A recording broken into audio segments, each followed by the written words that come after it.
오늘의 기후에서 몇 번 소개한 적이 있는 플라스틱 처리 기술이 있습니다. 포세이돈 프로젝트. 한번 버려지면 분해되는데 수백 년이 걸린다는 폐플라스틱을 현장에서 바로바로 토목자재용 옹벽으로 만들어서 플라스틱 쓰레기 섬도 없애고 해수면 상승을 막는 옹벽 자재로 활용한다. 그런 일석이조의 기술이라고 소개했는데요. 청취자분들도 그렇고 많은 분들이 진짜냐, 그게 가능하냐, 방송에서 과장한 거 아니냐 하고 궁금해하셨는데 진짜입니다. 이번에 큰 상을 받는데요.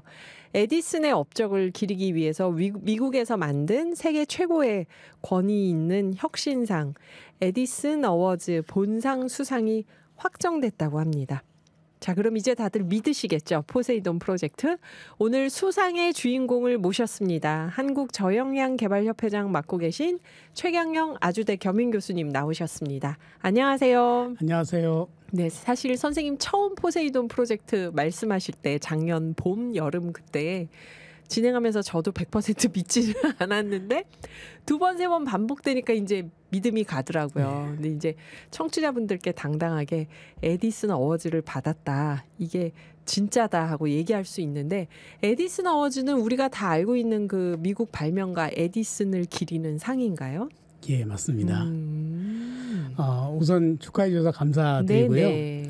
에디슨 어워드를 좀 간단히 소개를 드리면, 방금 말씀하셨듯이 1987년에 네. 그 발명가 토마스 에디슨의 업적을 기리기 위해서 만들어진 상인데요. 보통 우리가 혁신의 오스카상이라고도 얘기를 해요. 네. 오스카상 그러면 상당히 권위 있는 상이라고 그렇죠. 느껴지죠. 네.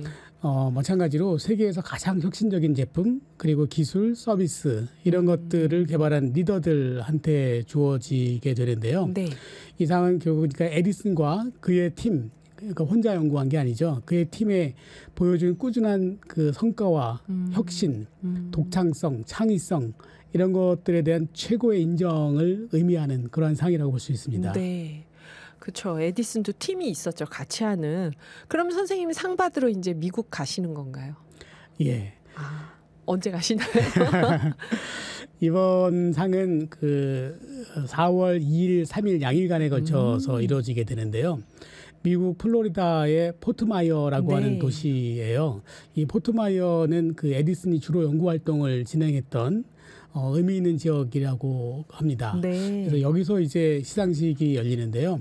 4월 2일 날은 이제 이 수상하는 사람들, 또 상을 주는 사람들, 또 그 전에 여기 공로가 있는 분들, 이런 분들하고 네트워크를 만들 수 있는 그런 기회가 주어지고요. 네. 4월 3일에는 그 이런 제품들을 설명할 수 있는 기회, 그리고 또 이런 설명과 더불어서 미국에는 이런 혁신적인 기술들에 대한 투자들이 많이 이루어지고 있죠. 네. 그래서 이 투자사들, 투자가들 이렇게 같이 그 할 수 있는 기회들이 주어지고요. 그리고 이날에는 특히 이제 우리 그 엔비디아 다 아시죠? 엔비디아 설립자인 젠슨 황, 그리고 또 애리조나 주립대학의 총장 마이클 M. 크로우라고 하는 분, 이런 분들이 와서 같이 강연도 하고 네트워크도 할 수 있는, 그리고 나서 이제 저녁 때 그 본상 시상식이 이루어지게 됩니다. 거의 오스카상 시상식 같은데요, 진짜. 영화 제작자, 유명한 영화 배우 막 다 모여가지고 하는 것처럼 이것도 비즈니스 리더, 발명가들, 투자자들 다 모여서 지금 축제를 하는 거네요. 네. 젠슨 황은 유튜브에도 자주 올라오던데 엔비디아가 뭔지 저희 청취자분들께 간단하게 혹시 설명을 해주신다면. 네, 엔비디아 그러면 우리가 이제 요즘 AI 하면 다 아시죠? 네. 그래서 AI가 보통 이제 그래픽 카드라고 하는 것을 통해서 여러 가지 연산을 동시에 처리할 수 있는 그런 기술들, 그걸 통해서 이제 AI가 기반을 잡았는데 바로 그 회사의 창업자라고 보면 창업자시죠. 네. 네. 젠슨 황. 책도 나온 것 같아요, 최근에. 네, 여기에 가십니다. 이제 우리 최경영 선생님이 여기를 가시는 겁니다. 가서 상을 받으시는 겁니다. 그런데 이전에 이 상을 누가 받았는가 하고 보면 구글, 테슬라, 애플, 아마존 이런 데서 받았잖아요. 이게 심사 과정이나 선정을 어떻게 해서 상을 주는 걸까요? 네, 그러니까 이게 심사하는 과정이 워낙 엄격하기도 하고 또 공정하다 보니 그러다 보니까 이 상이 그렇게 권위가 있게 되는 거죠. 아시는 바대로 지금 말씀하신 대로 정말 혁신이라고 하는 회사, 혁신이라고 하는 그 발명가들 네. 뭐 이런 분들이 대부분 다 상을 받게 됐는데요. 일단 이 과정을 보면 먼저 우리가 이 상을 받고 싶다라고 그 신청을 해야 되겠죠. 그러니까 스스로가 우리는 정말 혁신이다 생각하는 기업들이 이제 네. 신청서를 내게 되는데 이번에 세계적으로 한 7천여 곳이 신청을 했다고 해요. 네. 그래서 이렇게 올라오면 그것에 대해서 이제 혁신성, 가치, 그다음에 시장 접근 전략, 영향력 뭐 이런 요소들을 가지고 1차로 평가를 합니다. 그렇게 해서 이제 우리가 그 후보군, 그 네. 노미네이티라고 우리가 처음에 먼저 그게 날라오더라고요. 네. 그래서 일단 후보군에 올랐습니다. 그리고 그것만으로도 대단한 영광입니다라고 먼저 왔는데 네. 사실은 정말 뭐 후보에 오른 것만도 대단한 거라고 생각해서 하지만, 네. 상을 받는 거는 사실은 생각을 안 했었거든요. 아, 그러셨어요. 왜냐하면 워낙 대단한 분들이 받았고 또 AI나 이런 쪽이 워낙 요즘 강세다 보니까 이거 쓰레기 처리하는 게 상을 줄까? 이런 생각도 사실 했었어요. 네. 근데 이제 그렇게 해서 그 후보군이 선정이 되면 400명의 업계 전문가, 대학 교수 또 이런 전문가들이 패널이 구성돼 가지고 이제 심의가 이루어지고요. 네. 그리고 최종적으로는 그러니까 이 전문가들이 일단 각 16개 분야가 있는데 16개 분야에 금상, 은상, 동상 이렇게 셋씩을 정해 놓고요. 네. 그중에 누가 금상, 은상, 동상을 받을지는 아직 발표하지 않습니다. 그래서 아직도 좀 더 심의가 이루어지는 것 같고요. 최종적으로 그 수상하는 날, 그날 금은동을 그날 알 수 네, 있다. 그날 알게 됩니다. 아, 그렇구나. 그럼 선생님은 어쨌든 이 최종 수상하는 수상자 명단에 들어가신 거잖아요. 그렇죠. 금은동 중에 음악 하나는 가서 받겠죠. 이제 네. 금메달 받으세요, 선생님. 그 이 심사 과정에서 중요하게 생각하는 평가 요소가 뭐였을까요? 4가지가 있는데요. 첫 번째는 개념이에요. 그러니까 얼마나 창의적이고 혁신적인 개념인가. 그냥 누구나 생각하는 그런 개념이면 상을 받을 수 없겠죠. 네. 두 번째는 가치입니다. 혁신적인 것도 중요하지만 이게 시장과 소비자한테 어떤 가치를 제공할 수 있는가. 그다음에 이제 세 번째는 전달이라고 하는 건데요. 네. 시장에 진입할 수 있어야 되겠죠. 그 꿈으로만 끝나는 게 아니고 또 제품화되고 실제 우리 일상생활에 쓸 수 있는 그런 그 소비자와의 접근 방식을 그 평가하게 되고요. 마지막으로 이제 영향력을 평가하게 됩니다. 네. 그래서 경제적, 사회적, 환경적 파급 효과가 어떤지 이런 것들을 통해서 이제 강조를 하게 되는데 이제 요즘 최근에 지속 가능성, 그다음에 환경, 기후 위기 이런 부분들이 상당히 강조되다 보니까 네. 저희가 수상할 수 있는 기회가 되지 않았을까 안 한다 생각합니다. 네. 지속 가능성과 환경적 영향을 중요한 요소로 보고 있으니까 수상자에 들어갔을 것이다. 그러면 이제 금메달도 가능하겠네요. 그래서 심사위원단은 어떤 분들이 할까요? 네, 이 심사위원은 이제 글로벌로 구성되어 있고요. 그러니까 이제 미국 분들이 좀 많이 있긴 하겠죠. 네. 그래서 IT라든지 제조, 의료, 그다음에 에너지 분야에 각 분야의 탁월한 연구 실적을 가진 분들, 또 교수, 뭐 경영진, 투자자, 또 디자이너 네. 뭐 이렇게 포함해서 다양한 분야에서 한쪽만 보는 게 아니라 이 다양한 분야를 같이 봄으로써 공정성과 전문성을 볼 수 있게끔 또 하나는 이 심의위원들을 일부러 공개하진 않아요. 아, 네. 예, 그래서 조금 더 자유롭게 자기 의사 표현을 할 수 있게끔 뭐 이런 식으로 진행을 한다라고 합니다. 이렇게 수상하신 게 우리나라 기업에 어떤 의미가 있을 것 같아요. 그렇죠? 선생님 개인의 수상이기도 하지만.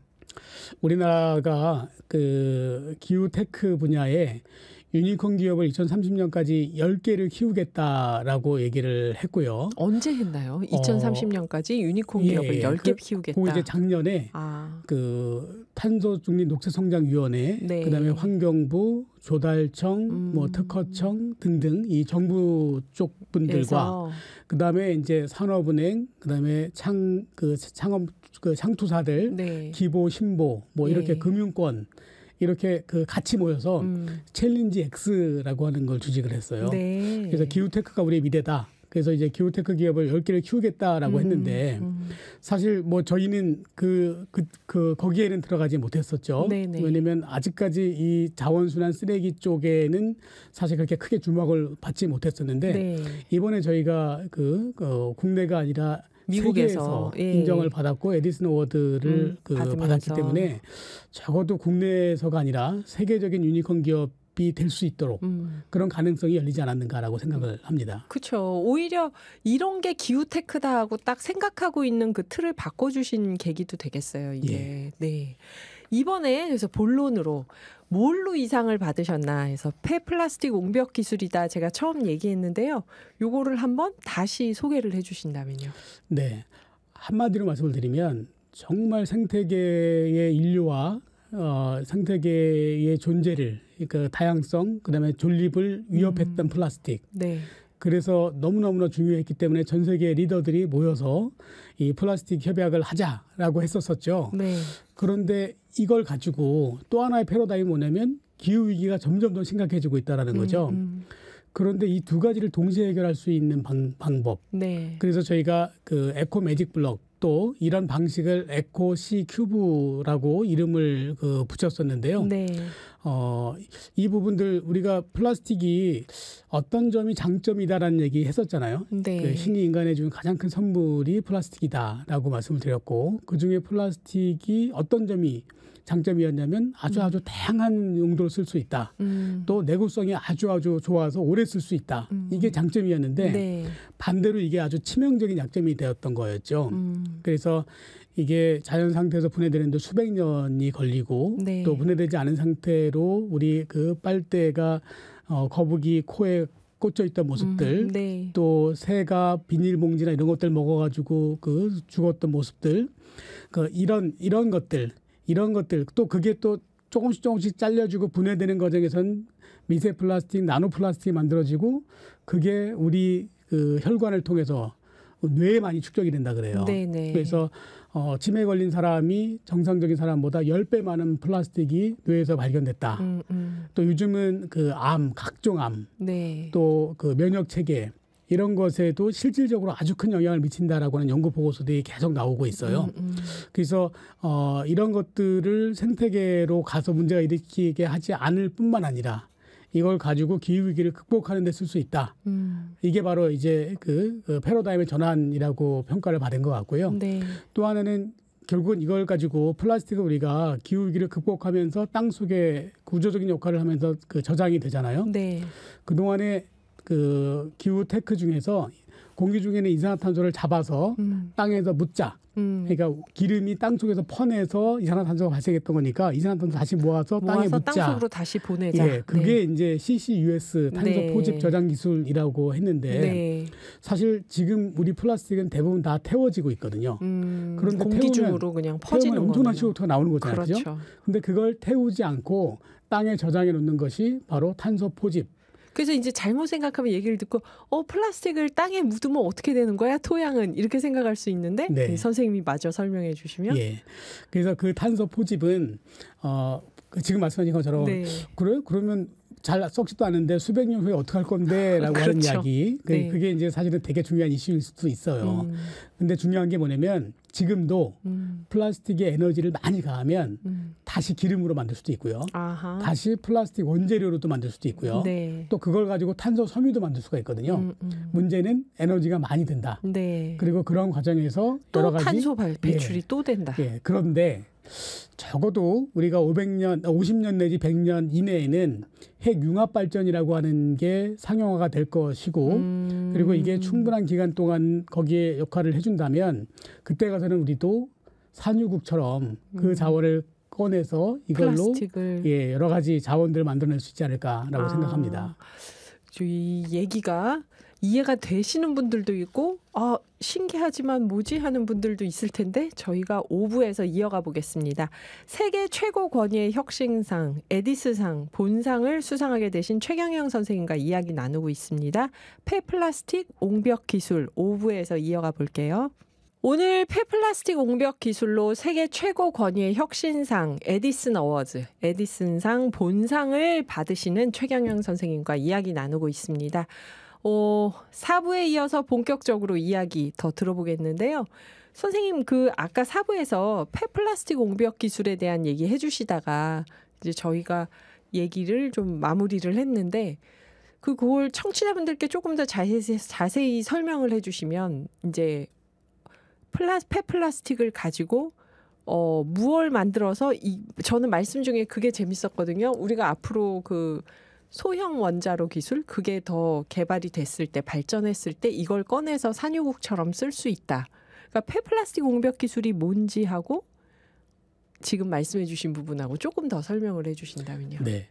말 그대로 이 플라스틱을 지금 당장은 생태계에 엄청난 영향을 미칠 이 플라스틱을 딴 데로 가지 않게 네. 또 소각되지 않게 예. 그리고 그것들을 한꺼번에 같이 녹여서 네. 이게 같이 녹이는 게 상당히 기술이 필요해요. 이걸 같이 녹여서 옹벽을 기울기를 네. 극복할 수 있는 조립식 옹벽 블럭을 만드는 것이 바로 이 혁신상을 받게 된 네. 구체적인 이름입니다. 예. 그러니까 옹벽을 만드는 벽돌이라고 해야 되나요? 블럭을 폐플라스틱을 녹여가지고 만든다는 네. 거죠. 아하. 그러면 지난번에 나오셨을 때 이 기술에 산유국도 관심이 높고 미국 도로협회도 관심이 있다 그러셨는데요. 그 얘기를 조금 다시 해주시면 어떨까요? 네, 12월에 다시 미국에서 초청을 받았고요. 11월에는 사우디에 제가 다녀왔었다고 말씀드렸었는데요. 네.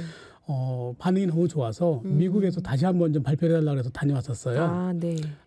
거기서는 이제 국제 도로 연맹이라고 하는 것, 아주 많은 나라 78개국이 회원사가 돼 있고.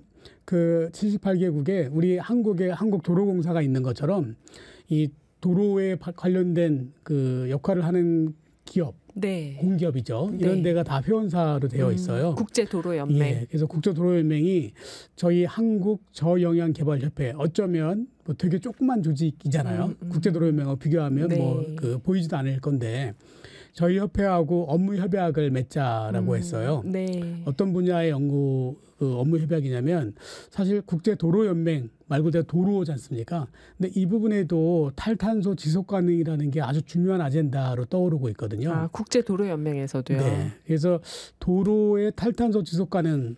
그래서 아마 제가 발표하기 전에 주로 연사들은 어떤 분이었냐면 자율주행 또 그런 어떤 네트워크를 활용한 어떤 운반 체계라든지 뭐 이런 것들이 주가 됐는데 사실 그건 자동차의 영역이지 도로의 영역은 아니거든요. 네. 예, 그러다 보니까 저희가 제안했던 것들이 아주 눈에 띄었던 것 같아요. 제가 간단하게 소개도 드렸었지만 아스팔트는 깬 돌, 우리가 쇠석이라고 하는데 쇠석골재하고 우리가 기름을 만들고 난 찌꺼기 피치라고 하죠. 네네. 이것들을 가지고 우리가 아스팔트 포장을 하게 되는데 이게 돌이라고 하는 거는 물을 잘 흡수하거든요. 네. 그래서 한 2년 정도 차가 다니다 보면 바깥에 있는 기름층이 다 제거가 되고 이 돌이 표면에 나타나게 되면 이 돌이 이제 물을 흡수하게 됩니다.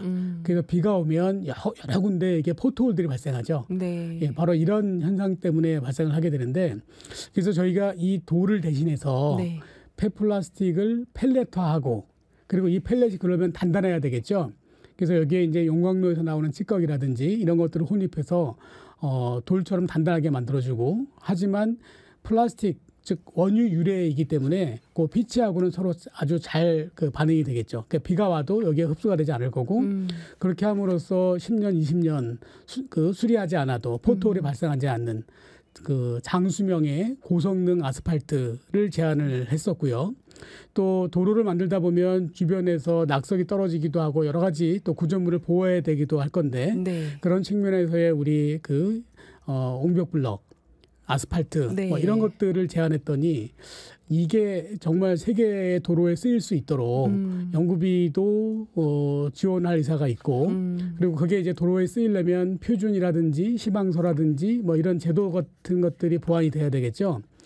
그런 부분들을 국제도로연맹과 저희가 함께 하자라고 해서 그런 내용으로 업무 협약을 체결하게 됐습니다. 네.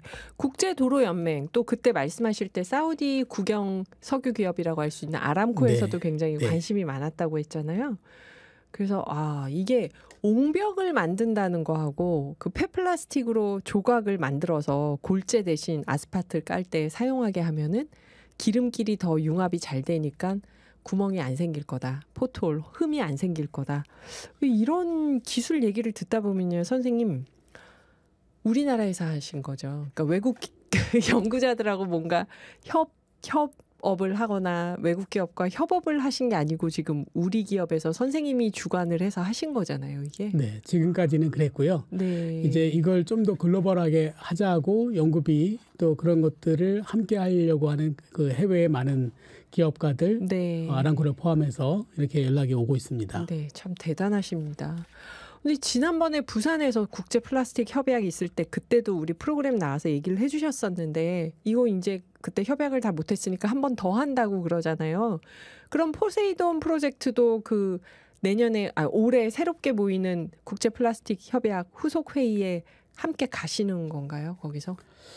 사실 이제 그 이번에 UN 쪽에서 그 생각하고 있는 건 뭐냐면 올해 세계 환경의 날 네. 6월 5일 날 제주도에서 열리게 되거든요. 아하. 그래서 이 세계 환경의 날을 플라스틱 피해 종식 선언 네. 이런 아젠다를 가지고 좀 갔으면 좋겠다라고 하는 게 UNEP의 생각이에요. 네. 근데 플라스틱 협약이 그 협의에 이르지 못했던 거는 산유국들의 반대였거든요. 네, 네.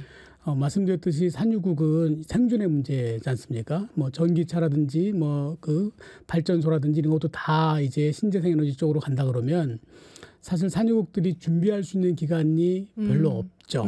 그런 상태에서 사실 플라스틱의 생산량은 우리가 그냥 가만히 놔둔다 그러면 2050년에는 12억 톤, 지금은 4억 톤 좀 넘는데 3배 이상이 늘어날 거라고 생각하고 있고 쓰레기 밭이 되겠죠. 네, 플라스틱 그래서 쓰레기 밭. 산유국들은 그게 자기들의 이제 결국은 뭔가 발전의 원천이 될 거라고 생각했는데 오히려 이걸 생산과 소비를 줄이자고 하니 거긴 당장 이제 이게 생존에 관련된 문제다 보니까 산유국은 그게 이제 국가 기간 산업인 거네요. 그렇죠. 그래서 반대할 수밖에 없었고 네. 근데 우리가 궁극적으로는 물론 이 환경에 주는 영향이 워낙 크기 때문에 생산과 소비를 줄이자고 한 거지만 네. 더 원천적으로는 생산과 소비를 줄이더라도 여전히 바다로 간다면 여전히 어떤 그거에 대한 해결책이 없다면 그래서 근본적인 문제는 바다로 가고 생태계에 미치지 않게끔 영향을 미치지 않게끔 하는 것이 더 중요하고 우리가 아까 말씀드렸던 것처럼 이걸 이렇게 다른 쪽으로 활용을 함으로써 네. 궁극적으로 우리가 산유국이 됐던 또는 저개발 국가 그러니까 결국은 플라스틱이 싸고 좋으니까 싸고 좋은 것들을 쓸 수 없다 그러면 더 부담이 커지겠죠. 그렇죠. 그래서 선진국을 포함해서 우리 산유국 그리고 저개발 국가 이 모든 사람들이 같이 합의를 이룰 수 있는 뭔가가 필요하다. 그래서 그런 기간도 벌어주고 그리고 실제적인 어떤 그 환경의 피해도 줄일 수 있고 그리고 또 하나는요. 우리가 기후이기 때문에 어차피 콘크리트를 많이 만들어야 되잖아요. 네. 근데 시멘트 만들 때 CO2가 1톤, 그 시멘트 1톤 만들 때 CO2가 1톤 발생한다고 그랬고요.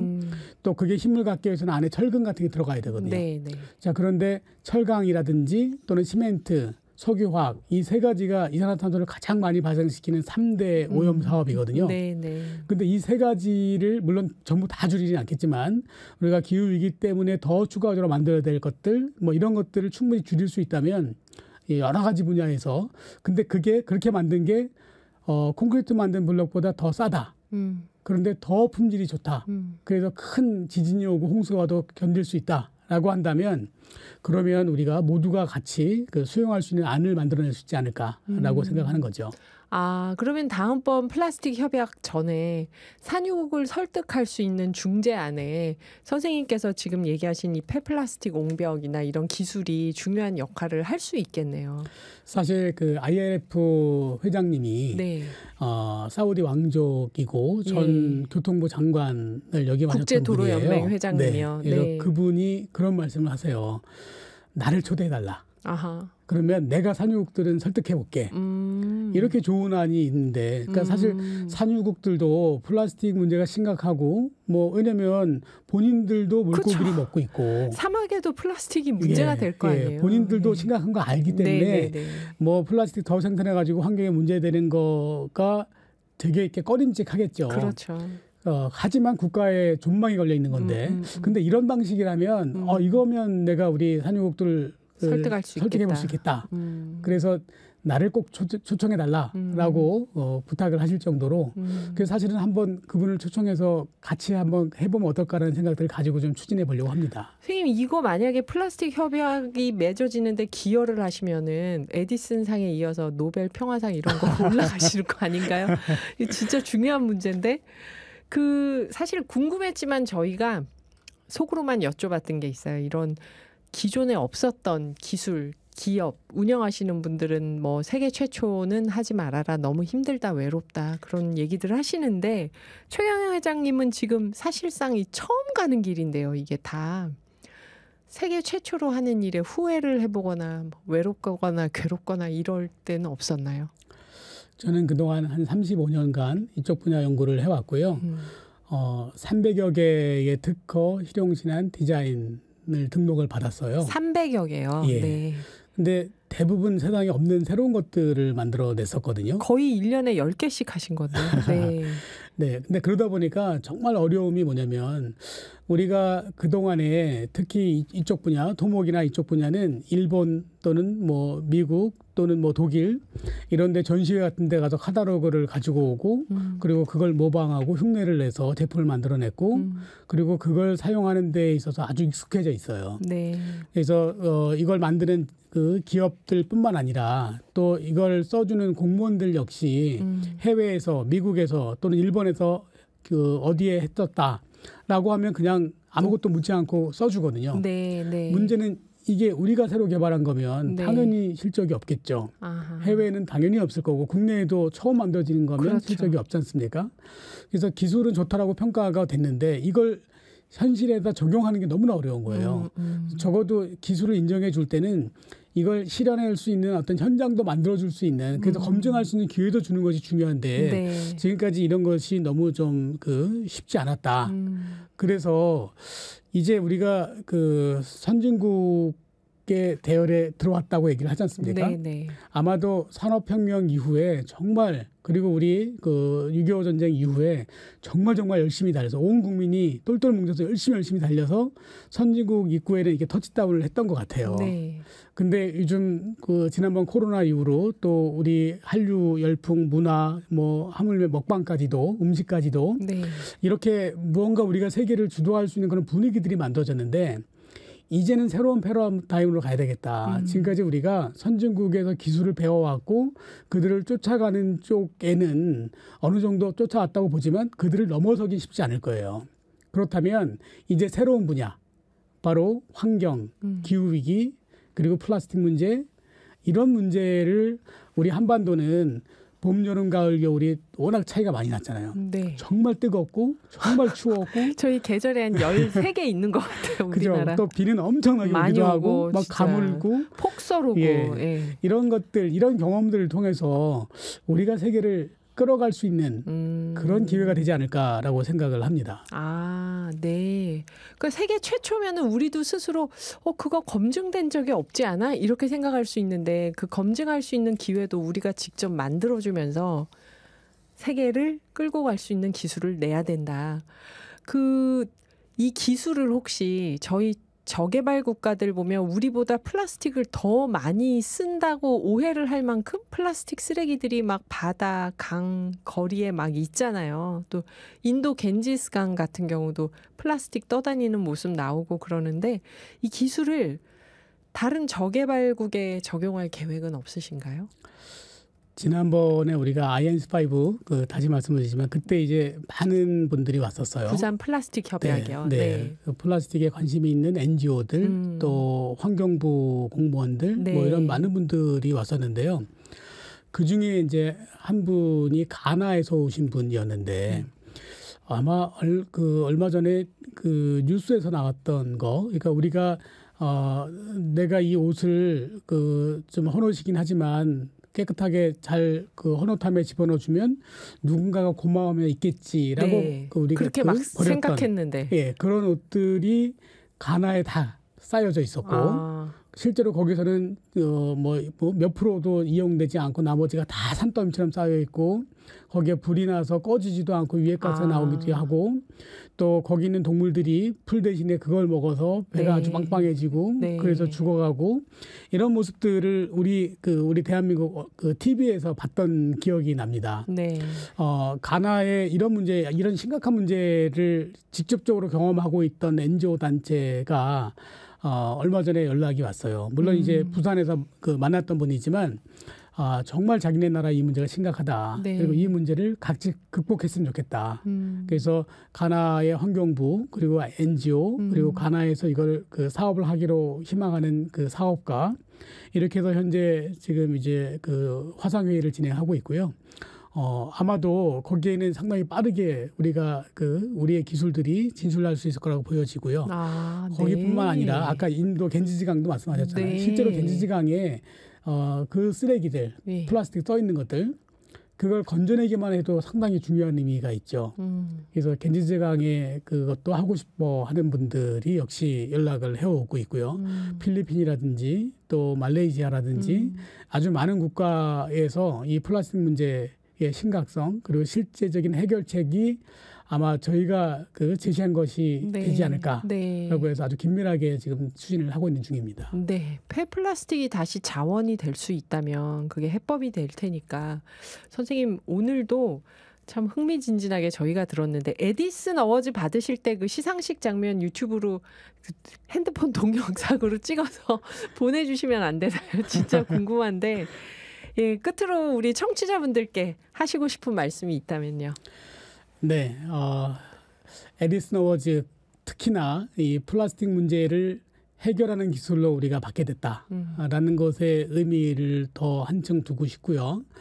더군다나 그 IT, 바이오, AI가 그동안 주로 받았는데 받았었는데 이제 우리가 이 기술로 받았다는 건 정말 그 세계가 심각하구나라는 것에 또 반증이기도 한 것 같아요. 폐플라스틱을 재활용하는 기술. 그래서 이제 우리가 지금 이제 이렇게 작게 시작하지만 정말 포세이돈 우리 큰 배를 가지고 태평양에 있는 플라스틱 섬도 앞장서서 제거할 거고요. 또 많은 나라, 많은 사람들, 선진국, 후진국, 산유국을 포함해서 이 모든 사람들이 함께 같이 머리를 맞대고 함께 해결할 수 있는 그런 어떤 원천적인 토대를 저희들이 제공해 나갈 것이다. 그래서 좀 계속 관심 가져주시고요. 지켜봐 주시기를 부탁드립니다. 선생님 포세이돈 프로젝트 시작하실 때 첫 번째 중계 인터뷰를 저희랑 하시는 걸로 지금 그냥 인터뷰하면서 너무 유명해지셔가지고 오늘의 기회에 안 나오시면 안 되는데. 언제든지 찾아주십시오. 지금까지 한국저영향개발협회장을 맡고 계신 최경영 아주대 겸임교수님이셨습니다. 감사합니다. 감사합니다.